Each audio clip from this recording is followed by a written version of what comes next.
Hello, this is a demo video for demonstrating the CSKit application. So when you download it, you will get it as a zip file, and when you extract it, this will be the folder. So to start it, you have to click startup.exe. It will start up. So this is an application developed for computer science students and teachers. You can use this for teaching computer science as well as learning computer science, and it makes various things easy, like for example, especially in the case of Java. So firstly, we have got sorting algorithms. Like we can visualize a lot of sorting algorithms using this with some graphics. So let's start with BoboSort.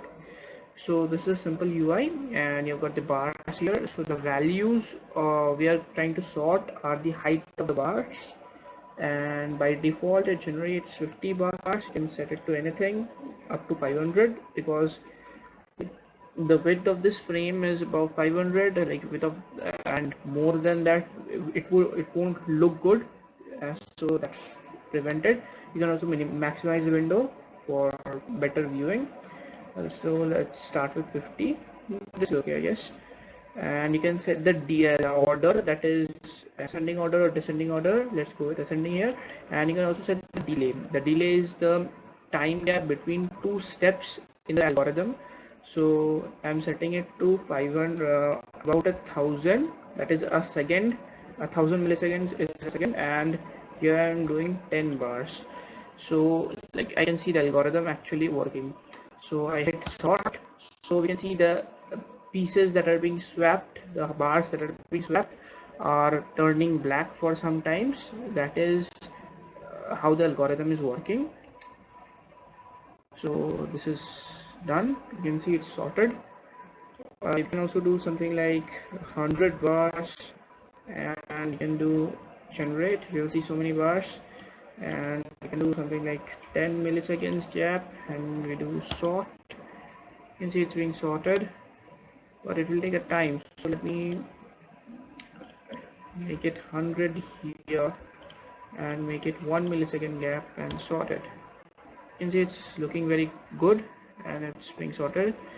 And you can also do up to 500 bars and sort it, sorry, generate, then sort it.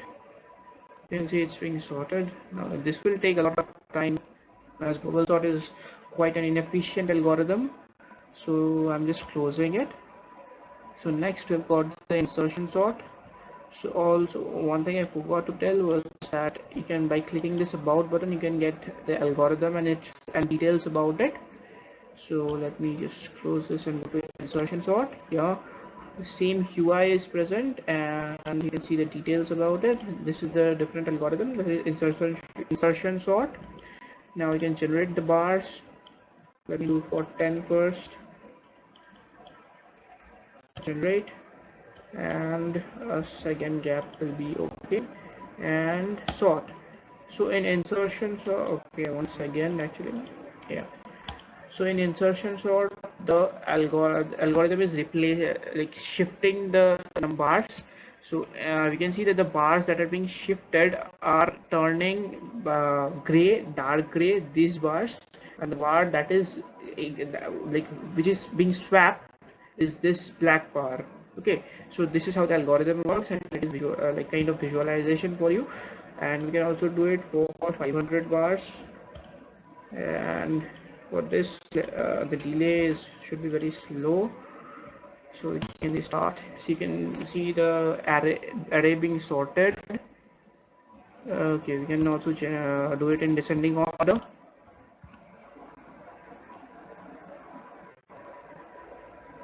and it's done. Okay, and we can see the details about the sorting algorithm here. So let's go to the next one, selection sort. Let's do 10 ones.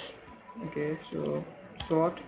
So in this, the thing is, by replacing by the minimum with the current position, and like I'm not going to explain the sorting algorithm, that would take a lot of time.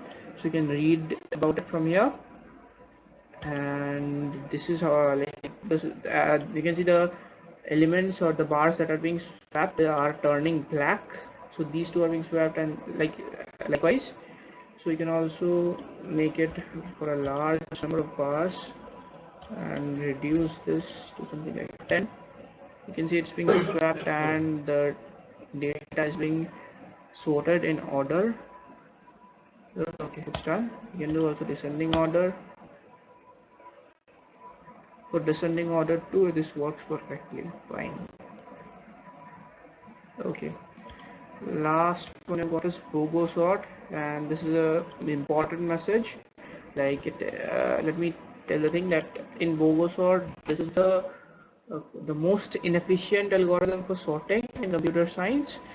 This just randomly shuffles the array and checks whether it's sorted or not, and it may take infinite time too. So it's very inefficient and should never be used. This is just for the sake of learning and learning to not to do it. So let's just do some very low number of bars, like 5. Okay, let's generate. This is okay, and the delay should be very less, like 10 milliseconds, and you can do sort. See, it's getting sorted. Like, this is random, this is not following any algorithm. So if I do like again sort, sorry, it's already sorted. So descending order, see, it's taking a different amount of time in every case. Now it is taking more time. Now we can also do it for 7, I guess. Sorry, generate bars, sort. See, this is taking a lot of time. Like, this may take infinite time also. So I'm just closing it so you can learn more about this from here. Or let me just try it once more with 6 bars and make this 1 millisecond sort. See, it's getting sorted now. It's just random. Okay, so next we've got the interactive Java. So this is kind of uh, like different thing, that is like kind of a new thing. This is for the purpose, like if you are trying to demonstrate someone some feature of Java or some function of Java, or trying to teach something, this is very useful. Every time you don't need to compile the code, create, or you don't need to write the main function, the the class, the syntax that is unnecessary, syntax that is not necessary for just demonstrating. Like, for example, if I just say I just want to write a program to say hello world.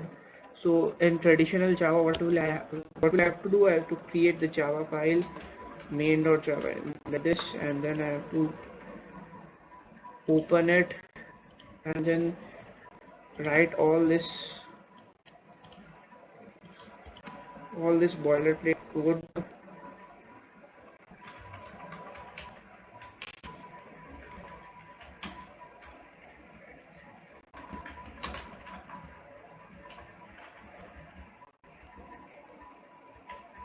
Okay, let me just set the code to Java. Oh, that's okay. Just a minute. Okay. Okay, so we can just write main.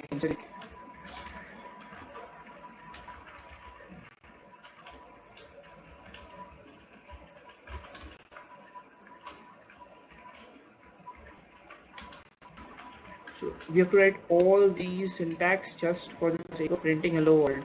Now if I just tell I have to take two numbers as input and print them, so just see this syntax. Like, you have to import scanner class or import buffer reader, any reader class. Then you have to read the data from this standard input stream, that is system.in. A lot of code. So how to make it easy? I've got system.out print here. This is all, like, this is the actual statement that is being executed. So you can just click the execute button. See, it's getting output here, all without the terminal window, without creating a new file, without creating anything actually. You can get more information about like what is allowed, what is not allowed, and some details. You can see some examples that you can do here. So let me just show some of the examples. Okay, so you can do just any expression, any valid expression will work here. So See, it's working. Now one more thing that we can also use, like for taking inputs, say scanner, like some things are banned, like system dot n. If I try to write system dot in, like the code is not allowed for some security reason. Like I cannot use anything that has system dot here. Okay, now like for taking input, like it is advised like you use this function that is already being provided by their internal execution engine, that is input, and I've got a string here, like the message that is being showed to the user before for taking the input. So let's say, what is your name? Okay, and we execute it. Sorry, so you can see the error messages are also coming up here, and this is a this is all being executed in memory. So like no problem with files. And one special thing, that this application does not store any files at all. So once you download it, that is all the files that it has, and that it ever will have. Like it does not create any files. So if we just correct it, you can see it's asking what's your name, and like other, like not like traditional input like with terminal. Here you've got this GUI based input dialog. You can say something like, and click OK. See, it's printing the output then. Now I can also do something like hello. Now if you feel that this is too small, you can just maximize it. You'll see it's increased a bit. And like this is not for very big things but small stuff. So and then you can see hello JSP is being printed. And you can also use any of the library functions, like I want to use a.compare to compare to b. I can do that. Anything at all, any valid Java statement will work here. So next we come to expression. This is quite the same thing, yet like it is outside the system.ll outer print. Like it's directly an expression. You can just do any valid Java expression and it will return its value. Okay, you can see some examples, same thing actually. So let's close it, and let me come to snippets, or let me come to classes first. Like this is just a normal like class, like file, like what you do in normal files, like creating a file and all that. It is already creating the file in memory and you're just writing the class here. So, and one important thing, let me remove this first. One important thing is that you cannot like you have to make a class called solution and have a function called main with exactly this same signature, else this won't work. Like if I just remove it, execute it, you will see it does not work. If I just paste it, it's working fine. If I just rename the main to something else, it does not work. If I just add a parameter to a, it does not work. This has to be main with exactly same signature. Now here you can do anything, like exactly same, any valid program will work here, but some things are banned, like you cannot use,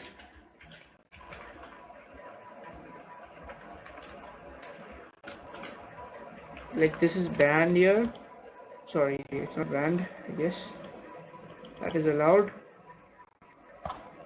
Okay, that was allowed. Like this is, everything is allowed. Like it will close the entire application, so it is not advised actually. Now some things are banned, and we can also see the information about that. And we can also, like if we have removed the code that was originally there and we have forgot what is the structure, we can click generate boilerplate, it will generate it, and just click execute. Okay, sorry, I have removed these messages for this to execute, and it's okay. Now one more thing, that in this the like while taking you cannot take input with scanner or system.in, or you can neither use the inputs function, like you have to use utils.input message. Like the same function input has been moved to utils class as a static function. You can see message, see exactly same. Okay, now snippets, this is the most interesting part, I guess.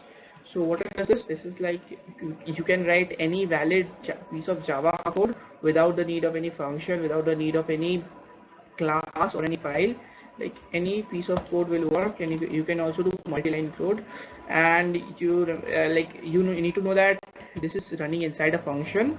Like if you want, you can return something that is optional, and if you don't want, you can if you don't return anything, it will show the return value as null. If I just return 1 here, I'm just returning 1 here, you can see return value is 1. If I return a string here, that too will work, returning a string here. If I just return any custom object, like something like uh,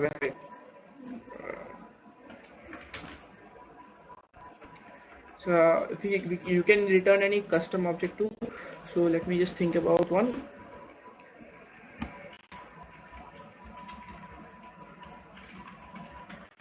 You can return an object too, sorry. Yeah, okay, sorry, I forgot a new keyword. See, it's returning double. Like you can return anything.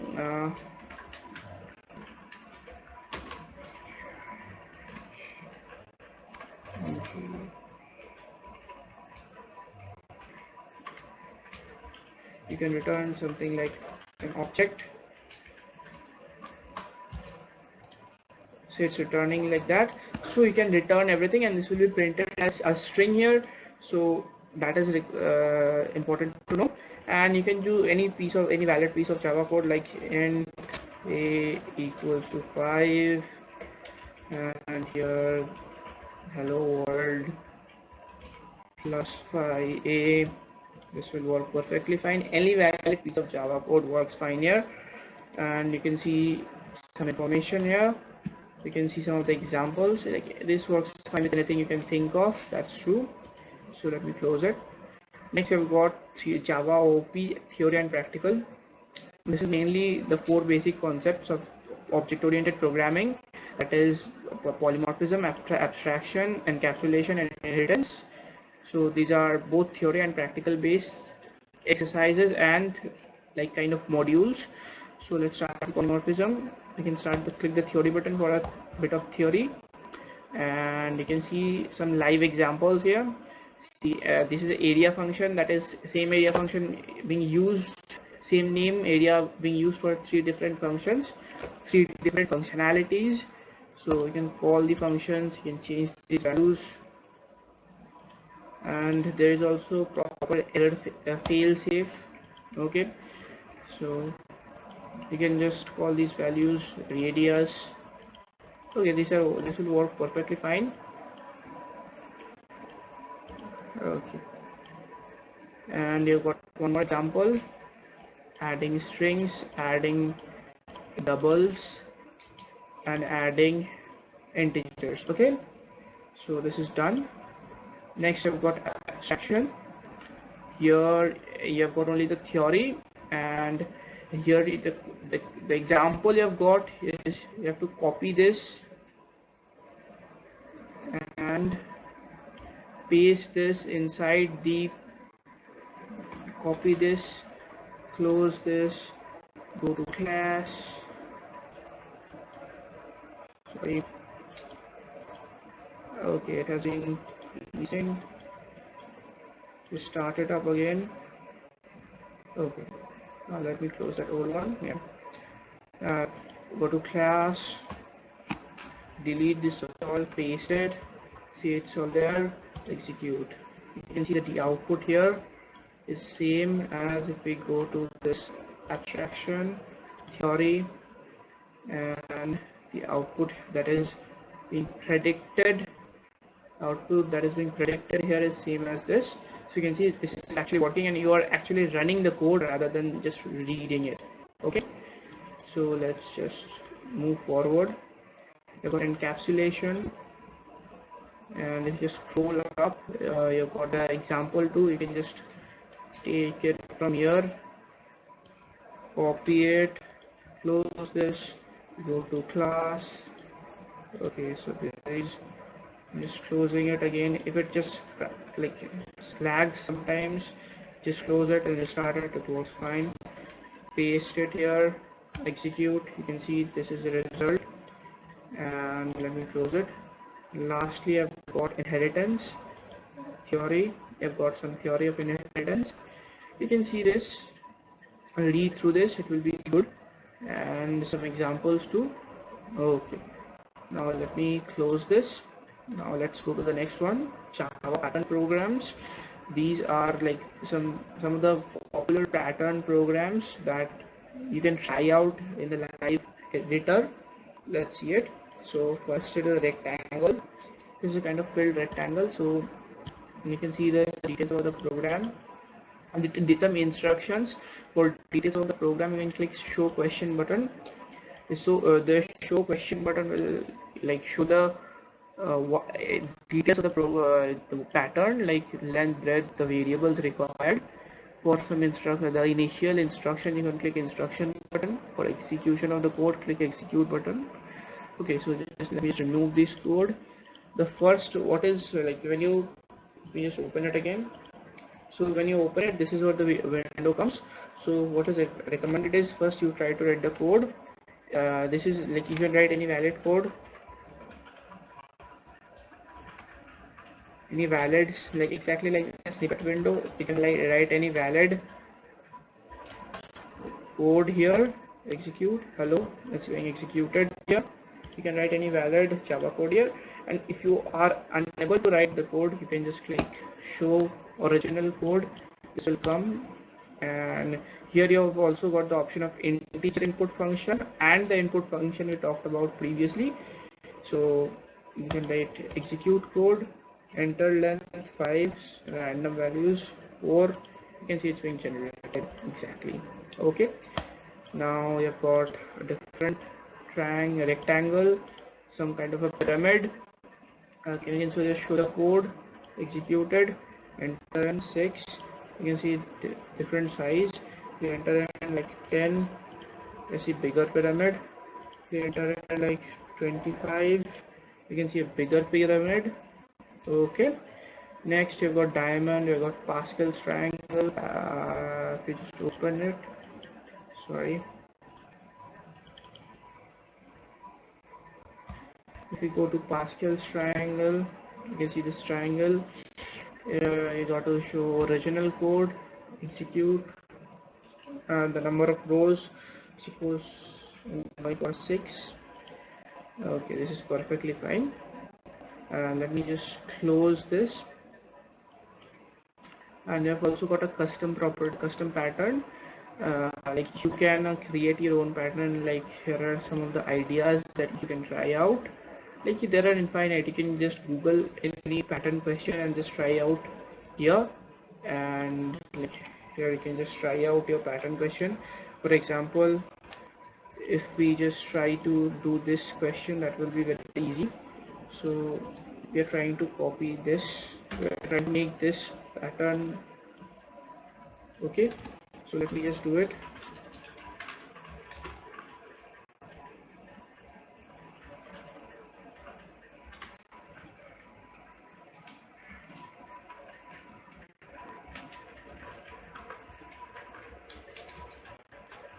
Let me just quickly write this pattern program.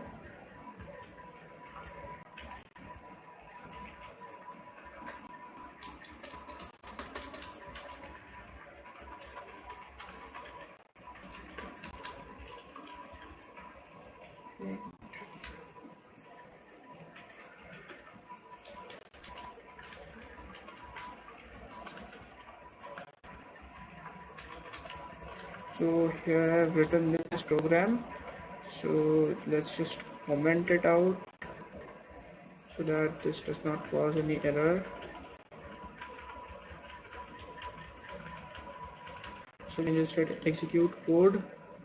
So for n, let me do 7. Okay, so what's the problem?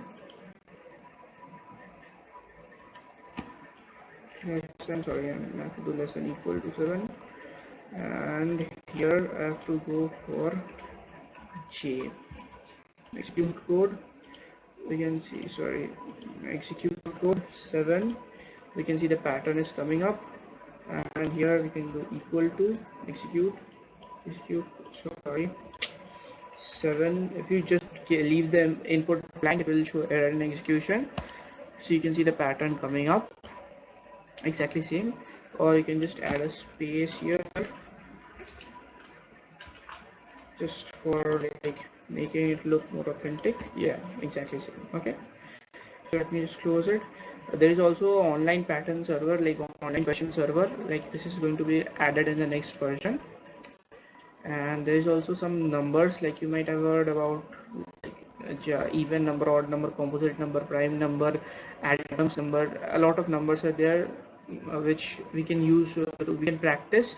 So you can just open it. Okay, it will take some time sometimes, and depending on your internet connection, as this is downloaded from our server. And you can just click on any of the numbers and it will show you the code for it. Now you can copy these and paste it in the interactive panel, but you have to remove this scanner with the system.in with input function or input integer function. Okay, so this is about numbers. Now this is all about the application. Now lastly, you've got you've got the license tab. Here you can see the number of days left for your software. Like, this is not a free software, this is a paid software. So number of days left for your software, like for the in the license, and you can click how to renew license. It will give you the information. You can contact through this email address. And like if this goes to 0, you cannot use the application anymore. So I'll show you what happens exactly if this goes to 0. And in case you have any notification regarding new features or new updates, it will be shown up here. And it is like and remember, for the new notifications to show up, you need to have internet connection active. So this was all about this. Now just let me show one thing. What happens in case your your license is about to be finished. Like here, this I have a copy of the software in which the license is about to be finished. So let's start it up. See, okay, we can see a warning will be shown in case few at less than 3 or 5 days are there for our license to get expired. And wait just a minute, I want to point out one more thing. There is a spelling mistake here, the J won't be there. And like you can use the software for now. You can see 2 days left now. And what if the license is over, it has expired and you're still trying to execute it? It's like all the files are there and you can just trying to open it. Okay, see, the license is expired, you cannot use it, and application will auto delete itself. So if you click OK and go to the bin folder, you can see some files are being deleted, so that you can you can no more use the application. Like you can no more use the application, it won't launch at all. Okay, it will just show the message, and it will just stay there, it won't launch at all. So this was it about the CSKit application. You can find more details about how to set up this application up, and also download it or purchase it in the video description. Thank you.